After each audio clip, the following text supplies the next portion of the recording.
Kak, direkor, Kak. Sudah, ini sudah saya play ya. Bismillahirrahmanirrahim. Jadi hari ini teman-teman kita akan bercerita begitu terkait dengan memahami seleksi CASN tahun 2021 masa kini tentunya. Dan untuk sore hari ini edisi spesial TIU bersama saya Wenda Alifullah dan juga sahabat CPNS serta kampus Pedia. Nah teman-teman,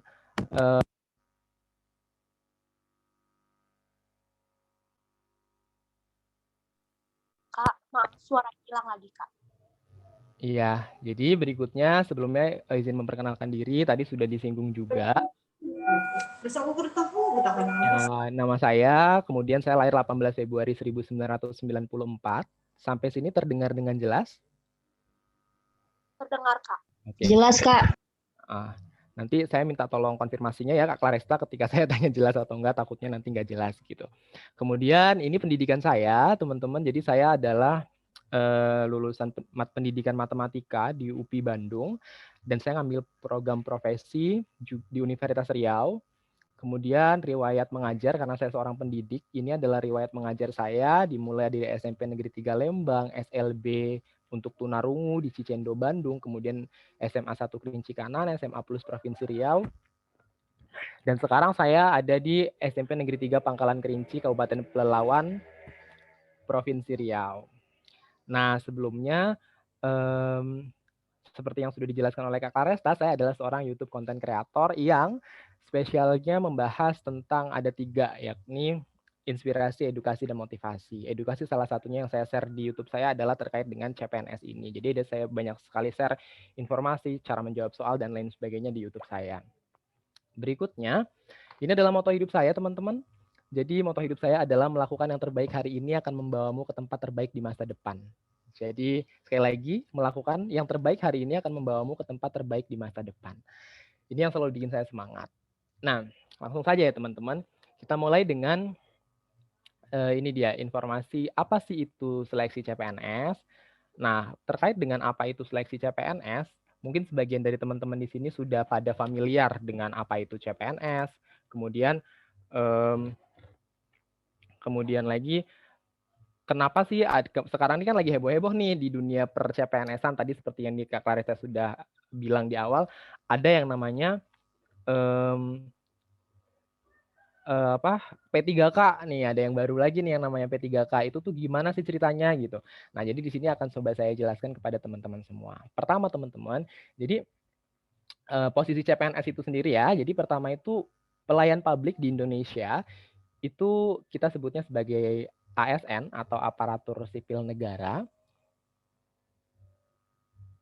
Sebentar ya, saya pakai handwriting. Jadi kita sebutnya sebagai aparatur sipil negara itu dibagi menjadi 2 teman-teman. Ya, jadi ada yang namanya pegawai negeri sipil (PNS), ada juga yang namanya pegawai pemerintah dengan perjanjian kerja atau P3K. Nah, kemudian teman-teman dari sini dari PNS dan P3K ini sekarang kita akan fokus membahas yang ini nih di PNS ini. Walaupun P3K juga tahun ini ada seleksinya nih besar untuk teman-teman guru dan yang non guru juga nanti ada di akhir tahun. Jadi kalau untuk PNS ini dia terbuka seleksinya ada 2 jalur ya teman-teman. Ada jalur umum dan juga ada jalur pendidikan kedinasan atau Dikdin. Jadi pendidikan kedinasan ini sudah buka dari tanggal 9 April kemarin sampai tanggal 30 April teman-teman. Ini spesial untuk teman-teman yang mau pada lanjut menjadi CPNS tapi melalui jalur pendidikan gitu. Jadi kuliah dulu 3 tahun atau 2 tahun atau 4 tahun tergantung program yang diambil, D2, D3 atau S1 begitu. Nah, kemudian lagi yang umum. Nah, ini yang paling banyak nih peminatnya ya. Termasuk saya juga jalur umum pada saat itu. Nah, kalau yang umum ini teman-teman tergantung bisa melalui jalur ijazahnya SMA, ada juga yang bisa melalui S1, diploma juga bisa ya, S1, diploma, S2, kemudian ada juga yang magister, ini ijazahnya tergantung. Ini yang untuk umum teman-teman ya. Kemudian kalau P3K itu fokusnya kepada tenaga fungsional biasanya kebanyakan. Jadi tenaga kesehatan, kemudian tenaga pendidik gitu. Walaupun tidak menutup kemungkinan juga sih, ada juga di kantor-kantor di pemerintahan yang biasanya P3K. Sekedar informasi ya teman-teman, P3K ini bukanlah hal baru ya. Jadi kalau misalnya ada yang, wah tahun ini heboh-heboh nih kan P3K hal baru apa segala macam, itu sebenarnya kurang tepat karena dari tahun ke tahun tuh sebenarnya P3K sudah selalu ada. Begitu teman-teman. Nah kemudian kita bicara tentang seleksinya nih ya, kita bicara tentang seleksi PNS itu sendiri ada apa aja sih gitu. Jadi kalau untuk seleksinya, jenis tesnya dalam CPNS itu ada 3 ya, calon pegawai negeri sipil itu. Yang pertama ada tes administrasi. Kalau ini teman-teman, saya yakin teman-teman pasti udah paham. Disitulah dilihat apakah ijazah kita sesuai dengan kualifikasi pendidikan yang diminta oleh instansi tempat kita melamar. Di situ dilihat apakah nilai kita memenuhi standar yang diminta. Administrasi itu meliputi segala macam dokumen deh gitu. Di sini menurut saya teman-teman, ketika ada orang yang tanya ke saya bahwa sekarang ada orang yang bisa curang di CPNS, saya bilang ini adalah satu-satunya level di mana orang bisa dicurangi di administrasi. Kalau kata orang dulu kan ada istilahnya orang dalam tuh, ya kan? Menurut saya orang dalam itu hanya bisa bergerak di sini di administrasi gitu. Karena kedepannya setelah administrasi itu segala tes itu terpusat nanti di pusat di BKN ya gitu. Jadi administrasi ini yang menyeleksi siapa itu instansinya. Dalam hal ini panitia penyelenggara CPNS di daerahnya. Misalnya saya ngelamar di daerah Bandung, berarti di Bandung itu gitu.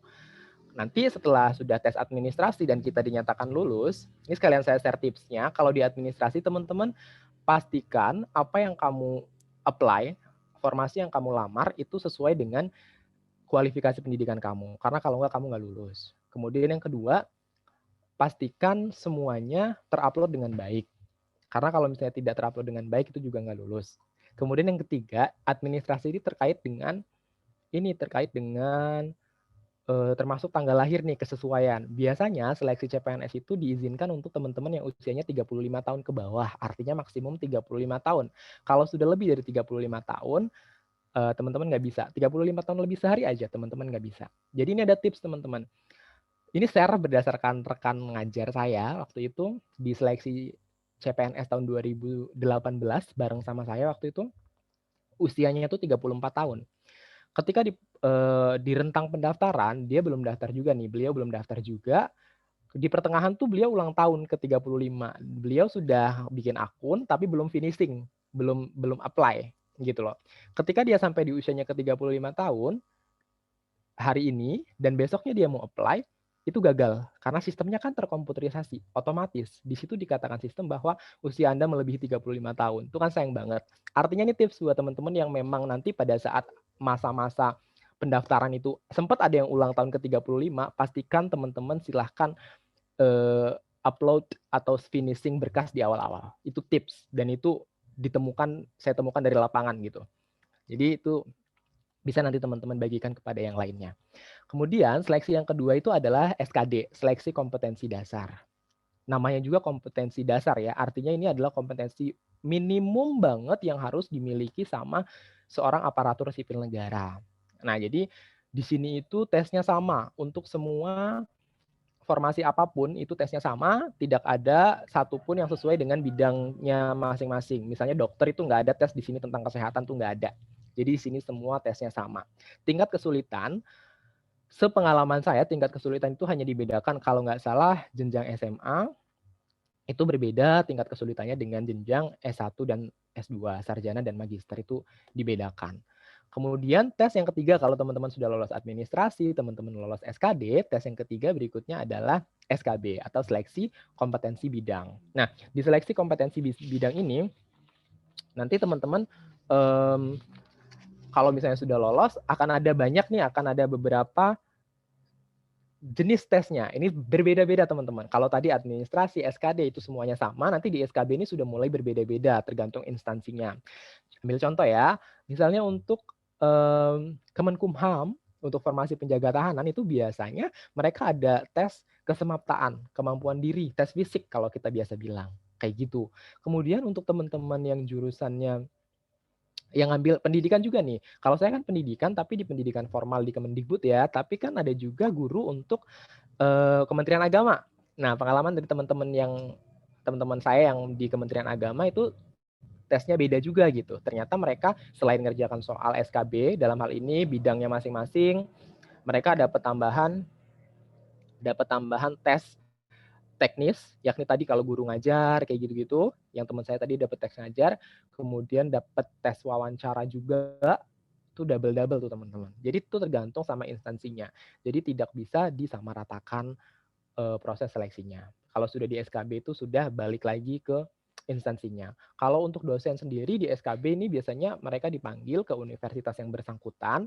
Misalnya kamu mau jadi dosen di Universitas A, nanti kamu ketika sudah sampai tahap SKB kamu dipanggil untuk ngajar. Jadi simulasi ngajar gitu. Nah, kalau sudah lolos ketiga-tiganya, kemudian jadi yang tertinggi atau sesuai memenuhi kuota yang diminta, nanti teman-teman alhamdulillah resmilah menjadi seorang aparatur sipil negara yang kita sebutnya calon pegawai negeri sipil selama maksimum 1 tahun. Gitu, calonnya dulu ya. Karena di selama proses tahun itu nanti ada yang gugur, ada yang tidak berhasil latsar, itu nanti dianggap gugur. Nggak jadi pegawai. Calonnya tuh gagal menjadi pegawai gitu. Itu kenapa calon. Benefitnya sebagai CPNS itu kita digaji 80% dari gaji pokok PNS gitu. Jadi 80% dari gaji pokok yang diberikan oleh pemerintah sesuai di SK kita itu dibayarkan untuk 1 tahun gitu. Nanti kalau sudah kita berhasil menjadi PNS itu baru dibayarkan 100%. Berikutnya, nah ini kalau tadi kan di sini ada SKD tadi ya. Nah, sekarang fokus nih ke SKD-nya. SKD CPNS itu apa aja nih Kak Wen gitu ya. Kalau di SKD CPNS teman-teman ya, itu ada 3 komponen yang akan diujikan. Ya, yang pertama itu adalah tes wawasan kebangsaan, yang kedua adalah tes intelijensi umum, dan yang ketiga itu adalah tes karakteristik pribadi. Ketiga-tiga tes ini berdasarkan pengamatan saya dari tahun ke tahun itu mengalami fluktuatif tingkat kesulitan yang berbeda-beda. Nanti kita bahas ya. Kayak misalnya di tahun saya, kemudian tahun setelah saya, dan tahun ini itu nanti kita bisa coba ramalkan deh arah tahun ini tuh mana yang lebih sulit, mana yang lebih mudah, dan pemerintah juga biasanya ngasih bocoran gitu. Kenapa? Kayak misalnya pada tahun 2019, kalau teman-teman ada yang pernah ikut seleksi CPNS 2018, itu untuk satu formasi aja banyak banget yang tidak berhasil mencapai passing grade di SKD. Itu banyak sekali teman-teman. Atau yang berhasil masuk passing grade itu cuma 1 atau 2 orang gitu.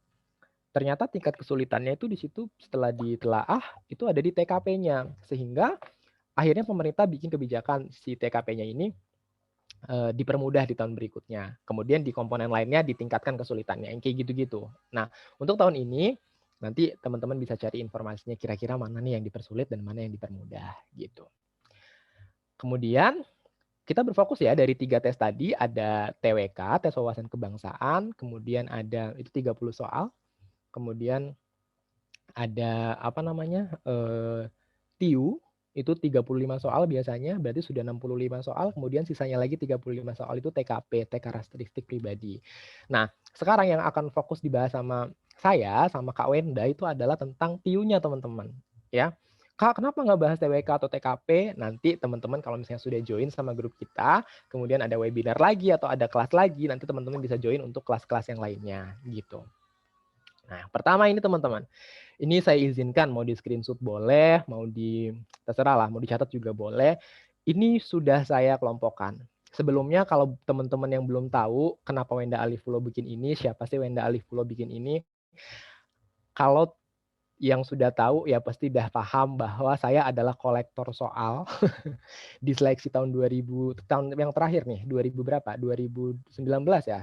1920 itu saya adalah kolektor soal. Jadi kebetulan daerah saya itu kebagian seleksi SKD pertama. Jadi teman-teman di sini yang pada belajar sama saya setelah selesai ujian mereka kasih info soal yang mereka ingat tuh ini kemudian saya kumpulkan, saya bahas di YouTube. Dan setelah saya telaah kembali soal-soal itu, inilah komponen materinya. Jadi ada 12 komponen di dalam TIU yang kebanyakan memang matematik, tapi ada juga bahasa Indonesia dan juga komponen-komponen lainnya. Nah, teman-teman, ini dia. Kalau ngomongin TIU di 2019, kita lihat perbedaan tingkat kesulitannya ya. ini sudah saya buatkan tabelnya. Di tahun 2019 tingkat kesulitan dibandingkan dengan tahun 2018 ya. 2019 itu yang terakhir ya teman-teman, karena tahun 2020 kita tidak ada seleksi. Jadi tahun 2020 itu hanya melanjutkan seleksi tahun 2019. Tingkat kesulitannya itu ini. Jadi untuk tes wawasan kebangsaan itu dipermudah di 2019. Sementara pas di 2018 itu lebih sulit. Kalau TIU itu sebaliknya. Jadi TIU itu ditingkatkan kesulitannya di tahun 2019. Artinya seleksi 2019 lebih sulit TIU-nya dibandingkan tahun 2018. Kalau TKP seperti saya yang sudah katakan kepada teman-teman tadi bahwa di 2019 ini TKP-nya dipermudah. Karena tadi kan di 2018 banyak yang gagal di TKP, akhirnya dipermudah. Tapi TIU-nya ditingkatkan, begitu. Nah, berikutnya. Ini terkait materinya ya teman-teman. Nah, kemudian kalau misalnya kita ngomongin materi tadi ada bilangan, konversi, aljabar, barisan dan deret, perbandingan, aritmatika dalam kurung JKW. JKW itu adalah jarak, kecepatan, dan waktu. Ya, jadi ini saya sudah buat videonya juga per masing-masing pembahasan. Ini saya sudah sempat buat juga. Kemudian statistika, kemudian geometri, penalaran, kemudian pedoman umum ejaan bahasa Indonesia. Ini adalah sesuatu yang baru ya teman-teman di 2019. Nggak tahu tahun ini akan ada lagi atau tidak. Verbal figural. Dari kebanyakan ini, kenapa saya bilang TIU itu lebih sulit dibandingkan, yang terakhir itu lebih sulit dibandingkan edisi sebelumnya, itu salah satunya itu terletak di keberagaman materi yang disajikan oleh pemerintah, keberagaman materi yang diberikan di dalam soal-soal ini. Pertama, kita sorotin aja dulu yang nomor 10 yang tadi sudah saya katakan di PUEBI, Pedoman Umum Ejaan Bahasa Indonesia, atau kita dulu sebutnya apa sih, kaidah berbahasa Indonesia yang baik tuh ada dulu kan ya, EYD kalau nggak salah, ejaan yang disempurnakan begitu. Nah, teman-teman, ini hal baru gitu. Saya sempat kaget ketika ada laporan dari teman subscriber yang lapor gitu, Kak Wen, aku hari ini nemu soal begini gitu. Wow, berarti ada PUEBI nih, dia mengoreksi kalimat kata gitu. Itu juga termasuk ke dalam SKD ternyata. Kemudian yang menurut saya lebih sulit lagi, sebenarnya perbandingan itu sudah ada teman-teman, dari tiap tahun di tes TIU itu selalu ada perbandingan. Tapi terakhir di 2019 saya nemukan soal yang logikanya tuh harus jalan banget di perbandingan ini gitu loh. Nanti kita bahas ya, nanti saya ada punya sekitar 3 contoh soal yang untuk kita bahas sama-sama yang menurut saya itu unik dan bikin saya simpulkan bahwa 2019 itu lebih susah dari 2018. Begitu. Kemudian statistika itu juga muncul. Istilah mean, rata-rata, median, dan modus, pokoknya trio statistika dasar itu muncul. Padahal di awal-awal pada saat 2018 menurut saya ini tidak muncul ya, perasaan saya itu tidak muncul, nggak ada perasaan gitu loh. Kemudian barisan dan deret ini selalu ada, saya rasa teman-teman ini sudah paling oke. Ini biasanya kalau saya dulu paling ngejar pertama tuh barisan dan deret nih, karena yang paling gampang. Kemudian konversi, ini juga sesuatu yang menurut saya agak baru nih gitu. Kenapa? Karena kenapa Pak Eko? Jadi menurut saya ini agak baru karena di konversi ini ada hal-hal yang sebenarnya kita udah pelajari di SD itu muncul lagi, kayak lusin, kemudian satu lusin itu kan ada 12 buah, kemudian istilah-istilah dalam matematika dasar, dalam aritmatika sosial sehari-hari itu muncul lagi gitu loh. Jadi kalau misalnya kita nggak biasa kayak satu rim itu ada berapa buah, itu kan kita akan bingung. Jadi itu diingat-ingat lagi. Nah, berikutnya ya teman-teman, kalau sudah sampai di sini, berikutnya saya akan coba nih untuk kedepannya share sama teman-teman semua terkait dengan contoh soalnya. Nah, ini dia. Contoh-contoh soal topik TIU yang tahun 2019. Jadi ini soalnya real bener-bener yang keluar di tahun 2019. Saya nggak bisa membobol sistemnya BKN. Tetapi di sini saya dapat informasi dari teman-teman yang melaksanakan tes. Karena sistem di YouTube saya itu gini, saya share apa yang soal keluar hari ini, nanti yang orang-orang yang pada belajar dari YouTube saya biasanya mereka kasih feedback, Kak ini yang keluar di saya, nanti saya bikin pembahasannya di berikutnya gitu. Jadi ini soal-soalnya benar-benar real yang keluar, kita langsung saja coba ya. Nanti barangkali kalau di sini teman-teman ada yang ready untuk belajar nggak sih? Atau kayak cuma mau dengerin doang? Kalau memang ada yang ready untuk belajar, nanti saya kasih kesempatan nih untuk kita sama-sama pantengin dulu sekitar berapa 1 menit satu soalnya sambil diotret-otret, dicoret-coret, kemudian nanti sama-sama diketik jawabannya di kolom chat gitu, biar tahu jawabannya apa gitu. Kita lihat. Silakan. Kelihatan nggak? Coba tuh. Ya. Soalnya kelihatan jelas ya, Kak Claresta? Jelas, Kak, kebaca. Oke, ini gimana nih caranya? Sekarang mau dikerjakan dulu sama teman-teman atau gimana?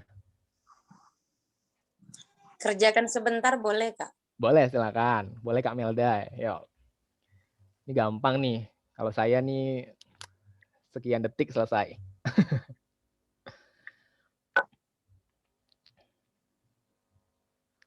Kalau sudah nanti teman-teman boleh di chat private aja ya chatnya. Private ke saya boleh. Itu jawabannya apa gitu. Itu ada juga nih yang udah nyoret-nyoret di layar. Emang iya jawabannya itu? Belum tentu kan?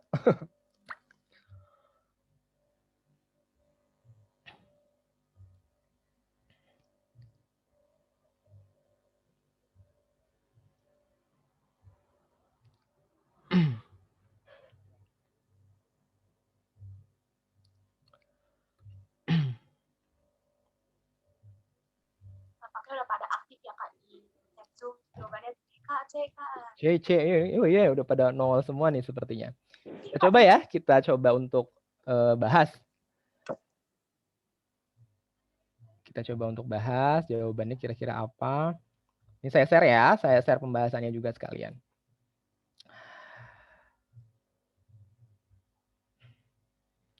Ini ya teman-teman.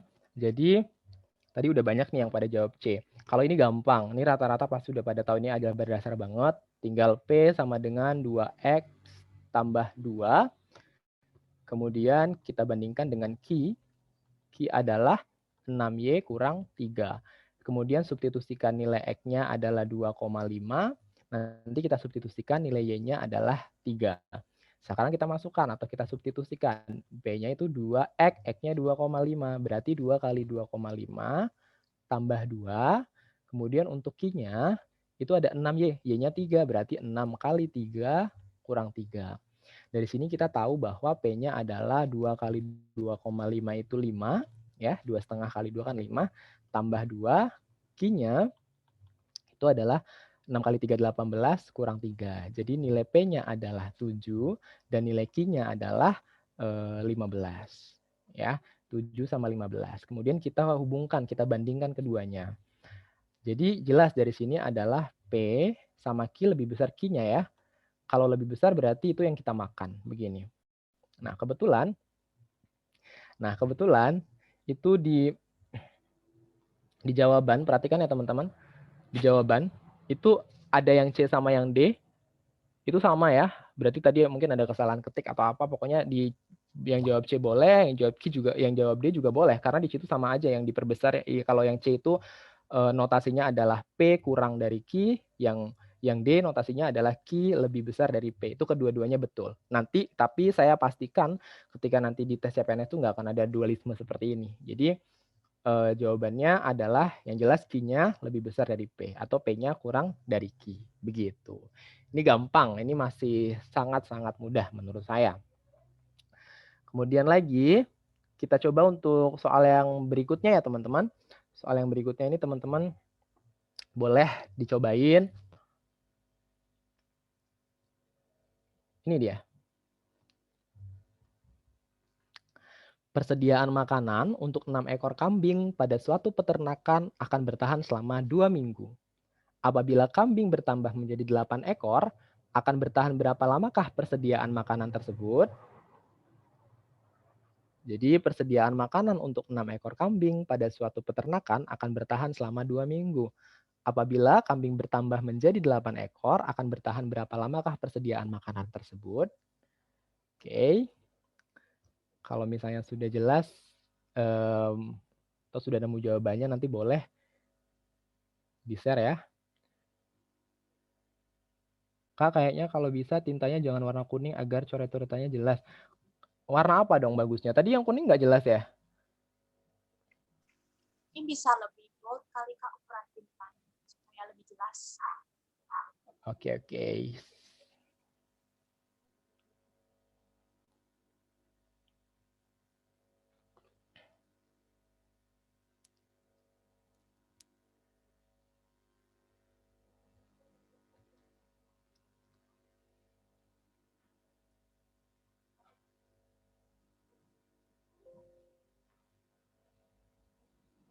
Udah ada nih jawabannya yang tadi atau mau diulang lagi? Iya, itu tadi termasuk perbandingan apa? Senilai atau berbalik nilai? Tuh ada yang udah komen tuh, kata Kak Eko Budi Santoso katanya perbandingan senilai, Kak. Tuh ada yang komen, kata Kak Aulia berbalik nilai. Senilai, Kak. Oke, ada yang senilai, ada yang berbalik nilai. Ayo, pada berantem dulu, ayo. senilai, berbalik nilai, senilai, berbalik nilai. Oke, sekarang teman-teman tahu nggak sih gampangnya menentukan sesuatu itu berbalik atau senilai itu gimana? Kalau yang senilai itu dari 6 menuju ke 8. Terus? Artinya lebih ke yang besar gitu. Benar nggak sih? Oke, itu ya nanti saya koreksi. Kemudian itu yang senilai katanya. Makanya tadi jawabnya senilai ya, Kak ya. Kalau yang dari tim berbalik nilai, mana nih tim berbalik nilai? Tim berbalik nilai. Kak, ini Kak Riza tim apa, Kak? Senilai atau berbalik nilai? Senilai. Oh, senilai. Tim berbalik nilai mana? Ayo suaranya. Kak, mungkin tuh ada yang request melihat soalnya nih, Kak. Oh, belum lihat soalnya. Tadi kan udah nih. Kita ulang lagi ya. Jadi saya share screen lagi. Mana tadi? Ini dia. Ini soalnya ya. Persediaan makanan untuk 6 ekor kambing pada suatu peternakan akan bertahan selama 2 minggu. Apabila kambing bertambah menjadi 8 ekor, akan bertahan berapa lamakah persediaan makanan tersebut? Jadi cara mengerjakannya itu gini teman-teman. Kita bikin dulu notasi matematikanya. Di sini saya buat notasi matematikanya ya. Jadi ini di sini saya buat keterangan untuk kambingnya ya.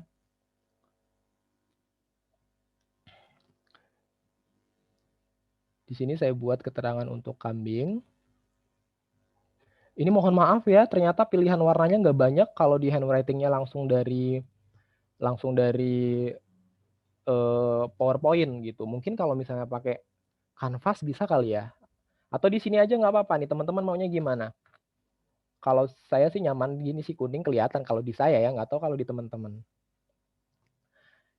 Jadi kalau misalnya persediaan makanan ini kan kambing sama harinya ya, kita bandingkan dulu nih teman-teman. Kambing itu pertama ada 6 ekor. Kalau 6 ekor itu 2 minggu. Karena yang diminta hari, kita harus konversi si hari ini menjadi, si minggu ini menjadi hari. Berarti kita anggap ini adalah, bukan kita anggap, tapi itu adalah 14 hari. Jadi 6 kambing itu menghabiskan makanan untuk 14 hari. Gitu. Sekarang apabila kambing bertambah menjadi 8 ekor. Di sini saya akan melihat nunjukin sama teman-teman letak banyaknya kesalahan yang terjadi. Pertama kesalahannya di kalimat ini. Apabila kambing bertambah menjadi 8 ekor. Itu kalau misalnya logikanya kurang teliti, kurang jalan, membacanya kurang teliti, itu orang-orang akan langsung gini. Oh, ini ada 6 ditambah 8, berarti ada 14 kambing. Padahal itu salah. Padahal notasi dari kalimat di soalnya adalah kambing bertambah menjadi. Berarti itu udah jadi nih, udah jadi 8 begitu. Jadi enggak 14, bukan ditambahkan. Tetapi total kambingnya sekarang menjadi 8 ekor begitu. Nah, begini. Kalau kambingnya ada 6, makanannya habis dalam 14 hari. Kalau kambingnya ada 8, makanannya habis dalam berapa hari nih? Kan begitu. Nah, sekarang kita tentukan, kita vonis dulu. Apakah ini perbandingan senilai atau ini perbandingan berbalik nilai? Cara memvonisnya gimana sih kawan yang mudah? Gini aja, logikakan dulu teman-teman. Sekarang kita bayangkan ya, ada 6 kambing, sudah.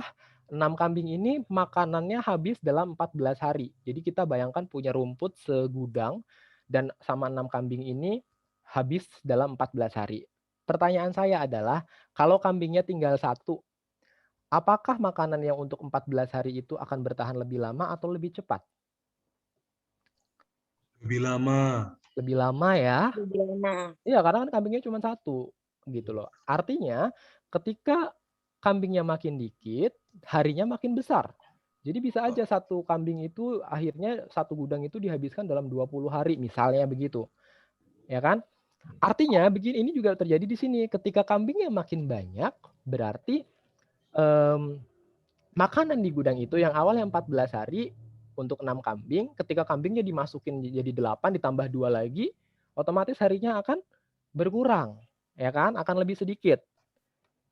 Betul dong, yang ini akan lebih sedikit. Artinya inilah yang kita sebut sebagai perbandingan berbalik nilai. Ini akan kurang dari 14. Kurang dari 14 nih jawabannya pasti nanti kan. Nah, posisi inilah yang kita vonis sebagai perbandingan berbalik nilai. Kenapa namanya berbalik? Karena nilainya dibalik. Kalau di komponen sebelah kirinya kecil, nilainya besar. Kalau komponen di sebelah kiri nilainya besar, yang sebelah kanannya kecil. Sehingga mereka terbalik. Itu yang disebut dengan berbalik nilai. Nah, bedanya teman-teman sama yang senilai, ini saya intipkan sedikit contoh soal yang senilai ya. Misalnya begini. 1 liter bensin bisa digunakan untuk menempuh jarak 10 km misalnya gitu. Jadi kan 1 liter menempuh jarak 10 km. Pertanyaan saya, kalau bensinnya ada 2 liter, berarti jelas total jarak yang bisa ditempuh adalah 20 km. Begitu kan? Kalau ini disebutnya perbandingan senilai. Kenapa senilai Kak Wen? Kita balikin lagi ke tadi yang sudah saya ceritakan. Ketika 1 di sini, ya, ketika di komponen sebelah kirinya kecil, di sebelah kanan juga lebih kecil.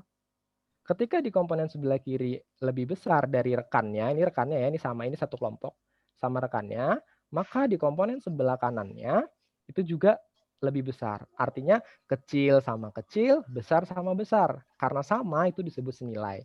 Beda sama ini tadi. Kecil jadinya 14, ketika membesar jadinya kurang dari 14 atau lebih kecil. Jadi ini kan berbalik nih. Yang besar jadi kecil, yang kecil jadi besar. Karena berbalik itu namanya berbalik nilai. Begitu. Jadi untuk kasus si kambing ini kasusnya adalah kasus perbandingan berbalik nilai. Nah, kemudian tinggal kita hitung ya teman-teman. Jadi kalau perbandingan senilai itu kan yang ditanya di atas nih, kayak ini tadi ya, kita belum tahu ceritanya 20 km. Cara ngerjakannya kan gampang nih. 2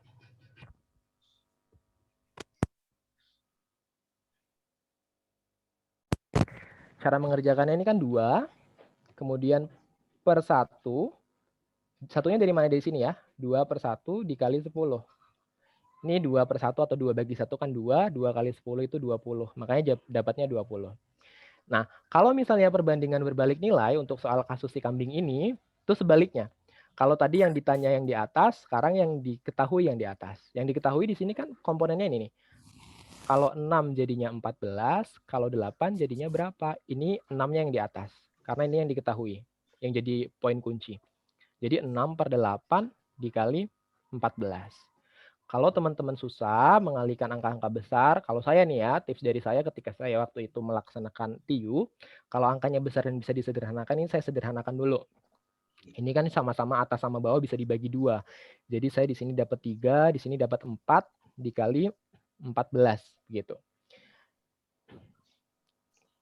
Dibagi 2 3, dibagi 2 ini 8 dibagi 2 4, kemudian 3 per 4 dikali sama 14. Ini tinggal kita hitung.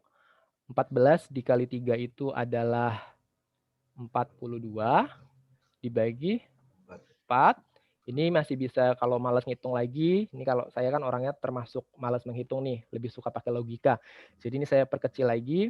Ini 21 per 2. Kalau udah ini gampang nih. 21 dibagi 2. 20 dibagi 2 aja udah 10. Satunya dibagi 2 setengah. Berarti ini jawabannya adalah 10 setengah. Nah, ini di sini ini adalah tadi saya sempat bilang ya ketika kita bahas tentang poin topik TIU, saya sempat bilang sama teman-teman semua bahwa TIU tahun ini lebih susah. Salah satu yang bikin saya bilang itu adalah karena logika kita dipakai dari awal ngerjain soal sampai akhir. Termasuk ketika kita sudah nemukan jawaban 10,5, ini kita logikanya dipakai lagi di sini. Kalau kita ngikutin ilmu matematika itu nggak bisa teman-teman. Ilmu matematika itu kan ada tuh aturan pembulatan. di matematika atau di fisika tuh ada aturan pembulatan. Misalnya kayak 10,1 itu dibulatkan ke 10, kemudian 10,8 itu dibulatkannya ke 11. Nah, kalau di TIU itu tergantung kasusnya. Sekarang gini, kita baca nih kasusnya nih. Ini 10,5 ini bisa aja dibulatkan ke 10, kalau ke bawah ini ke 10, dan itu ada optionnya ya yang E. Atau bisa juga kita bulatkan ke yang atas di 11. Begitu. Ini bisa dua-duanya. Cuman kita pilihnya yang mana nih? Dua-duanya ada di option. Kita lihat konteks soalnya. Pertanyaannya di situ akan redaksi pertanyaannya adalah begini. Akan bertahan berapa lamakah persediaan makanan tersebut? Pertama, konsep yang sudah kita peroleh tadi adalah poin yang sudah kita peroleh tadi adalah 10,5 hari. Jadi kita nyatakan kalimatnya begini. Kita jawab. Makanan tersebut bertahan selama 10,5 hari. Tidak ada optionnya kan? Sekarang kita kurangin. Kita ambil yang pembulatan ke bawah. Makanan tersebut bertahan selama 10 hari. Betul nggak itu bertahan 10 hari? Betul, kan dia 10,5. Benar, dia sampai di 10 hari. Pertanyaan berikutnya, kalau kita geser ke kanan, atau kita bulatkan ke yang lebih besar, makanan tersebut akan habis, persediaan makanan tersebut akan habis selama 11 hari. Betul nggak itu akan habis selama 11 hari? Salah. Karena apa? Karena ini nggak bisa dibulatkan ke atas ternyata konsepnya. Sebab di sini yang ditanya adalah bertahan berapa lama? Kalau kita bilang di sini 11 hari, mohon maaf, ini tidak sampai 11 hari. Gitu. Bertahan berapa lama? Kalau di sini kita bilang 10 hari, iya betul. Karena dia bertahan sampai 10 hari. Jadi proses memilih membulatkan dari 10,5 ke 10 atau ke 11, itu menggunakan logika yang harus teman-teman cermati dari konteks soalnya. Nanti di soal berikutnya itu juga akan ada pembulatan lagi yang harus diperhatikan berdasarkan konteks soalnya teman-teman gitu. Jadi ini jawabannya adalah yang E ya teman-teman. Jadi jawabannya itu adalah yang E. Kita lihat ada yang sudah komen banyak jawabannya. Mana? D 11. Di YouTube bisa diputar lagi nggak? Bisa insya Allah nanti. Ini kebanyakan jawab D ya. 10 hari 12 jam. Tidak ada option 10 hari 12 jam, Kak. Nah, itu ya. Kalau misalnya secara matematik kita maunya kan 10,12 berarti 10 hari 12 jam. Tapi TIU itu tadi saya bilang intelijensi. Kita di situ diminta untuk intelijen kita tuh benar-benar jalan gitu loh.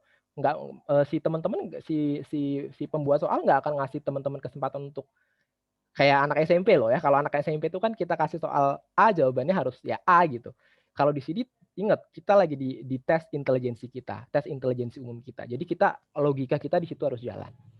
Itu pasti bikin bingung. Ada yang jawab 10, ada yang jawab 11 karena letaknya 10,5. Itu tadi rata-rata banyaknya jawab 11 karena pembulatan di dalam matematika biasanya kalau pembulatannya sudah 0,5 itu naiknya ke atas gitu. Nah, itu makanya jadi harus hati-hati gitu. Berikutnya ya teman-teman. Kalau 11 dia 10,6. Oke, kita jawab, kita ada pernyataan unik nih dari Kak Virginia. Kalau jawabannya tadi seandainya hitungannya dapatnya 10,6. Itu berdasarkan soal tadi harusnya dibulatkan kemana teman-teman? Ke 10 atau ke 11? 11. Kalau 10,8? 11. Ih, salah harus iya. Jadi jawabannya tetap 10. Kenapa? Kenapa nggak dibulatkan ke 11? Karena tadi konteksnya ditanya bertahan berapa lama. Apakah 10,8 itu sudah sampai ke 11? Belum. Itu baru 10 hari 12 jam tadi katanya kan, berarti tengah malam tuh habis tuh. Ya. Jam 6 sore itu habis. Jadi hari ke-10 jam 6 sore habis. Artinya itu belum sampai ke hari ke-11. Berarti statement yang mengatakan bertahan sampai hari ke-11 itu kambingnya puasa dulu, ya kan? Puasa dulu 12 jam. Jadi itu statementnya salah. Jadi itu dia. Pembulatan dalam matematika itu tidak berlaku global ya teman-teman. Pembulatan itu hanya berlaku untuk soal-soal yang rupanya angka. Kalau soal-soalnya berupa aritmatika begini, bentuknya kasus, itu harus tetap pakai logika. Jadi nanti kalau jawabannya 10,1, 10,2, 3, 4, 5, 6, sampai 9 sekalipun, itu tetap pembulatannya ke 10. Paham ya? Paham ya konsepnya? Jadi konsep apa nih yang ditanya gitu. Jadi itu yang harus hati-hati. Dan ini banyak yang ketipu. Ya. Nanti kambingnya nggak makan kalau nunggu hari ke-11. Logiska mantap. Iya, karena ini bidang saya kebetulan alhamdulillah. Saya tuh dulu waktu Olimpiade bidangnya adalah ini, kombinatorika, peluang dan juga logika. Kita lanjut ya teman-teman. Untuk saya share lagi nih soal yang berikutnya. Ini soal terakhir ya sebelum nanti kita ke Q&A. Ini lebih ini lagi, logikanya lebih coba kita jalankan lagi ya. Oke. Silakan teman-teman. Ini boleh di poinnya dicatat dulu ya, biar nanti ketika saya keluar dari soal udah jelas poinnya. Jadi soalnya saya bacakan, suatu proyek yang memiliki rencana kerja 40 hari akan dikerjakan oleh 30 pekerja. 40 hari akan dikerjakan oleh 30 pekerja. Ya. Jadi rencananya proyek itu selesai 40 hari kalau dikerjakan oleh 30 pekerja. Memasuki hari ke-14, proyek dihentikan dan dilanjutkan 3 hari kemudian. 1 minggu sebelum proyek berakhir, hanya tersisa 90% pekerja yang mampu melanjutkan pekerjaan sampai dengan selesai. Dengan kondisi seperti itu, setidaknya proyek tersebut akan terlambat selama berapa hari? Itu dia. Ini soal real ya, ini soal real keluar tahun lalu. Bayangkan. Makanya saya bilang soal tahun lalu edisi sebelumnya lebih sulit dari edisi 2018 karena ini soalnya menurut saya termasuk kompleks dari kalau kita baca sekilas gitu ya. Ini cukup kompleks, tapi nanti kalau misalnya kita sudah dapat poin kuncinya, itu ternyata mudah gitu. Suatu proyek yang memiliki rencana kerja 40 hari akan dikerjakan oleh 30 pekerja. Memasuki hari ke-14, proyek dihentikan dan dilanjutkan 3 hari kemudian. 1 minggu sebelum proyek berakhir, hanya tersisa 90% pekerja yang mampu melanjutkan pekerjaan sampai dengan selesai. Dengan kondisi seperti itu, setidaknya proyek akan terlambat selama berapa hari. Cara ngerjakannya gimana? Kalau ini cara ngerjakannya begini teman-teman. Seperti biasa ya, kita bikin dulu bentuk matematikanya. Suatu proyek yang memiliki rencana kerja 40 hari. Jadi kalau proyek itu 40 hari, 40H, itu selesai dikerjakan oleh 30 pekerja. Ya. Memasuki hari ke-14, berarti proyek dihentikan. Berarti hari ke-14 itu proyek dihentikan ya. Kalau kita buat rinciannya itu jadi begini teman-teman. Hari 1 sampai hari ke-13, proyek dikerjakan oleh berapa orang? 30. Betul ya? 30 pekerja. Hari ke-14 itu berhenti teman-teman. Hari ke-14 proyek dihentikan. Dan dilanjutkan 3 hari kemudian. 3 hari kemudian berarti dari hari 14 berarti kalau sehari kemudian kan berarti hari ke-15. 2 hari kemudian hari ke-16. 3 hari kemudian berarti hari ke-17. Hari ke-17 dilanjutkan. Artinya liburnya itu dari hari 14, 15, 16. Ini berhenti. Lanjut lagi dari hari ke-17. Sampai statement berikutnya. 1 minggu sebelum proyek berakhir, hanya tersisa 90% pekerja yang mampu melanjutkan pekerjaan sampai selesai. 1 minggu ya, jadi 1 minggu terakhir itu cuma 90% pekerja. Kalau pekerjanya 30, berarti 90%-nya kita hitung di sini. 90%. Mama lihat itu, Mama dengerin. Matikan di sana dalam. Oke, boleh di mute dulu Kak. 90% dari 100, 90% dari 30 maksud saya. Ini kita bisa lihat ya, ini gampang ngitungnya. Tinggal 9, ini boleh dicoret. Ini nolnya 1 dicoret boleh, jadi tinggal 9 kali 3 ini 270 dibagi 10, karena ini nolnya 1 udah dicoret ya. Jadi tinggal 10. Ini 270 dibagi 10, nolnya hilang, 27 dibagi 1, 27. Ini pekerja yang tersisa di seminggu terakhir nih. 1 minggu sebelum proyek berakhir. Jadi konsepnya ini 1 minggu berarti 7 hari. Artinya 7 hari itu berarti dari hari keberapa? Hari ke-34 ya. 34, 35, 36, 37, 38, 39, 40. Ini cuma dikerjakan oleh 27 orang.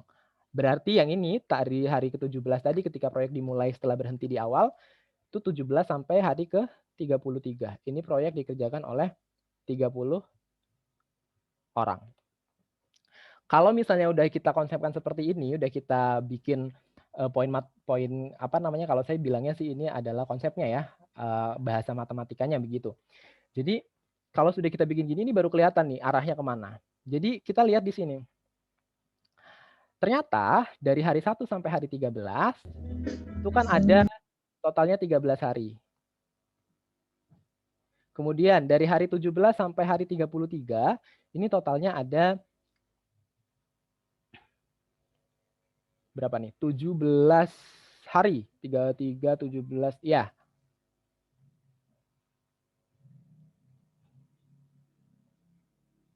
Enam 16, Kak. Kenapa, Kak? 16 hari. Oh, 16 hari. Kenapa 16 hari? Ya dari 17 tadi ya. Dari hari ke-17 sampai hari ke-33. Caranya itu gimana kita bisa dapat hari itu? 33 dikurang 17. Kemudian hasilnya ditambah dengan 1. Kenapa konsep hari itu, menghitung banyak hari itu harus ditambah dengan 1? Ya. Karena gini, kalau dari hari 1 sampai hari ke-13, kenapa enggak 12 hari? Kenapa 13 hari, Kak? Karena kita hitung semua. Hari 1, hari 2, hari 3, hari 4, hari 5, hari 6, hari 7, hari 8, hari 9, hari 10, hari 11, hari 12, hari 13. Jadi totalnya kita punya 13 hari. Itu kalau kita hitung manual. Karena kebetulan juga gampang. Ini dari 1 sampai 13. Kalau kita hitung pakai matematika, hitungan ini namanya adalah hitungan yang include ya, yang termasuk. Itu caranya dikurangkan. 13 dikurangi 1, kemudian tambahkan sama 1. Jadi 13 kurang 1 itu 12, tambah 1. Itu jadi jawabannya 13 hari. Konsep yang sama itu dipakai untuk menghitung 17 sampai 33. Kalau teman-teman ragu menghitung dengan menggunakan konsep tadi ya, pengurangan dan penjumlahan yang inklusi yang termasuk, itu teman-teman hitung manual aja. 17, 18, 19, 20, 21, 22, 23, 24, 25, 26, 27, 28, 29, 30, 31, 32, 33. Jadi 17 hari ya, bukan 16 hari ya Kak ya. Itu konsepnya. Jadi ini 17 hari. Oke. Ini yang full dikerjakan oleh 30 orang. Artinya ini gampang teman-teman. Kita punya 13 hari ditambah 17 hari yang dikerjakan oleh 30 orang. Berarti kita punya totalnya adalah 30 hari itu dikerjakan oleh 30 orang. Dan sisanya tinggal berapa lagi sih? Sisanya ini kan tinggal 10 hari lagi karena proyek akan selesai dalam waktu 40 hari kan. Berarti ini kan tinggal 40 hari lagi. Kalau dikerjakan oleh 30 orang. Kalau dikerjakan oleh 30 orang, sisanya tinggal 10 hari lagi. Betul kan? Ingat tadi konsep di awal? Total pekerjaannya ada 40 hari. Total hari pekerjaannya 40 hari. Dikerjakan oleh 30 orang. Sekarang berdasarkan hitungan yang sudah kita punya, ini tadi 30 orang sudah mengerjakan 30 hari. Berarti biar proyeknya selesai, 30 orang ini harus mengerjakan 10 hari lagi. Sehingga ini totalnya nanti jadi 40 hari oleh 30 orang. Kan begitu nih konsepnya. Nah, konsep yang kekurangan ini yang akan kita pakai untuk menentukan soal. Jadi kekurangannya itu kan 10 hari dikerjakan oleh 30 orang harusnya ya. Harusnya 10 hari kurangnya dikerjakan oleh 30 orang pekerja. Harusnya nih. Kita abaikan ini ya Kak. Kita abaikan yang 27 orang nih yang seminggu terakhir ini belum kita hitung. Tapi faktanya sejak seminggu terakhir kita cuma punya 27 pekerja. Tentu harinya akan molor. Inilah yang disebut dengan perbandingan berbalik nilai tadi. 30 orang 10 hari. Kalau 27 orang bangun rumah pasti harinya lebih banyak. Lebih besar lagi. Sehingga ini perbandingannya disebut berbalik nilai. Kalau berbalik nilai yang diketahui yang di atas. 30 per 27 kali 10. Ini kalau ribet ngalikannya nih 30 sama 27 kan cantik ya. Kita sama-sama bisa bagi 3. Jadi 30 dibagi 3 itu 10. 27 bagi 3 itu 9. Dikali 10. Saya pindah ke bawah ya. Ke sini teman-teman. Ini 10 kali 10 ada 100. Dibagi 9. 100 dibagi 9. Kalau 9 dikali 10 aja 90. Kalau 9 dikali 11 aja 99. Berarti ini 11,1. Supaya jawabannya 99,9999 dan seterusnya. Begitu. Nah, sekarang teman-teman, konsep 11,1 hari ini kita bulatkan kemana? Kita bulatkan ke 11. Ini sama ya konsepnya kayak tadi, tapi tergantung soalnya nih arahnya kemana. Dibulatkan ke 11 atau dibulatkan ke 12. Kalau secara matematik, ini jelas dibulatkannya ke 11. Tapi ini sekali lagi saya bilang, kalau konsep soalnya cerita, ini kita nggak bisa langsung ambil mentah-mentah caplok secara matematik. Coba teman-teman, dari konsep soal itu. Setidaknya proyek tersebut akan terlambat selama berapa hari? Kita bulatkan ke 11 atau ke 12? 12 Kak. Oke, 12 ya. Kenapa kita bulatkan ke 12 ini akan coba saya jelaskan. Ya. Jadi kenapa kita bulatkannya ke 12? Karena gini, kalau di sini kita ngomongnya, proyeknya melanggar berapa hari? Kalau kita jawab proyeknya melanggar terlambat 11 hari. Betul nggak proyeknya terlambat 11 hari? Salah. Kenapa? Karena 11 hari lewat, 0,1. Artinya ada 0,1 di hari berikutnya. Sehingga proyek harus, kalau berbicara tentang hari proyek seperti ini, atau berbicara tentang orang, hewan, buah, dan lain sebagainya, pokoknya benda-benda, itu pembulatan untuk koma sekecil apapun, pembulatan harus ke atas ya. Jadi, karena nggak bisa dipenggal. Jadi 11,1 hari, itu pembulatannya tetap kita buat ke 12 hari. Mudah-mudahan paham ya konsepnya sama yang tadi. Kalau yang tadi di soal kambing, 10,5 dibulatkannya ke 10, nggak ke 11. Kalau yang ini 11,1 dibulatkannya ke 12, bukan ke 11. Itu tadi ada perbedaan konsep soal. Makanya saya bilang TIU 2019 itu susah.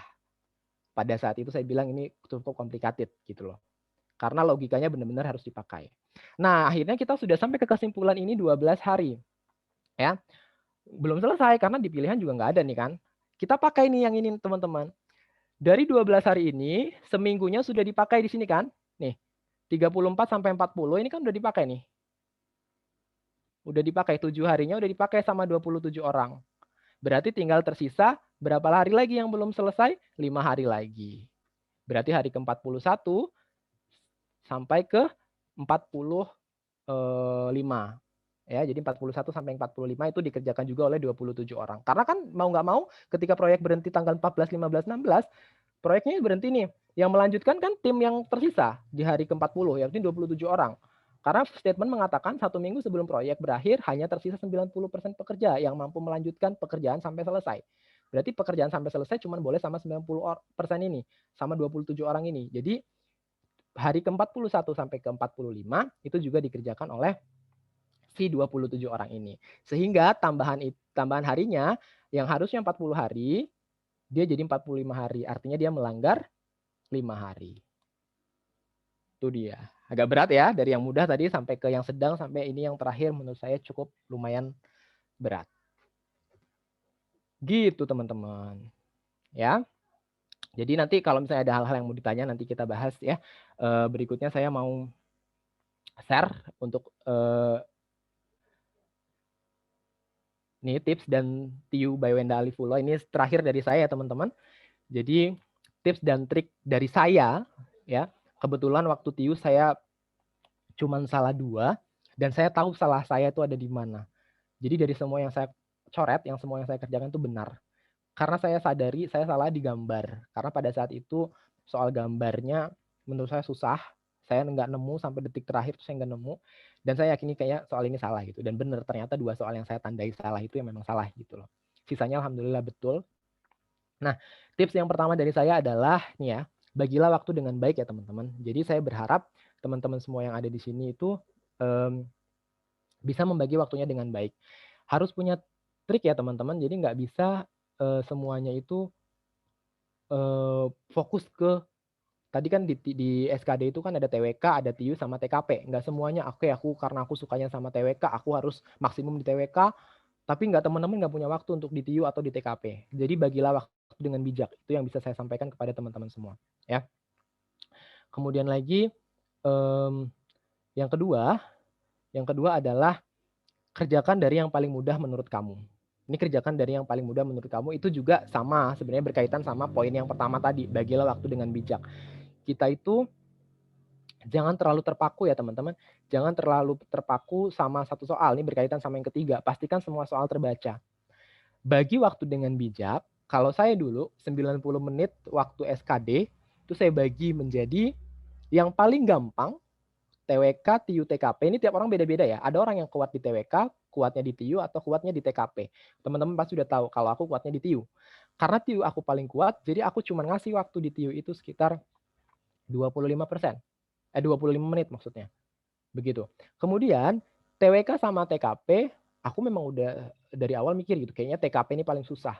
Akhirnya TWK juga saya kasih waktu yang sama, 25. Jadi TWK 25, TIU 25. Sehingga udah habis 50 menit. Sisanya untuk TKP dialokasikan waktu 30 menit. Jadi 25, 30 sudah 80 menit. 10 menit sisanya adalah waktu tambahan untuk meriksa lagi kalau sempet gitu kan, atau mengulang lagi kalau misalnya sempat diulang gitu. Jadi harus ada tips seperti itu. Teman-teman terserah memplotting waktunya tuh tergantung dari kemampuan masing-masing. Karena tiap orang kemampuannya berbeda-beda. Kalau sudah plotting waktu seperti itu, ketika sudah 25 menit nih, misalnya teman-teman ngerjakannya TWK dulu 25 menit. Belum selesai 30 nomor, baru sampai nomor 22 misalnya kan. Udah masuk menit ke 31 nih, ke 26. Udah lebih 25 menit. Harus gimana Kak Wen? Kalau saran aku, kita harus disiplin dengan apa yang sudah kita punya.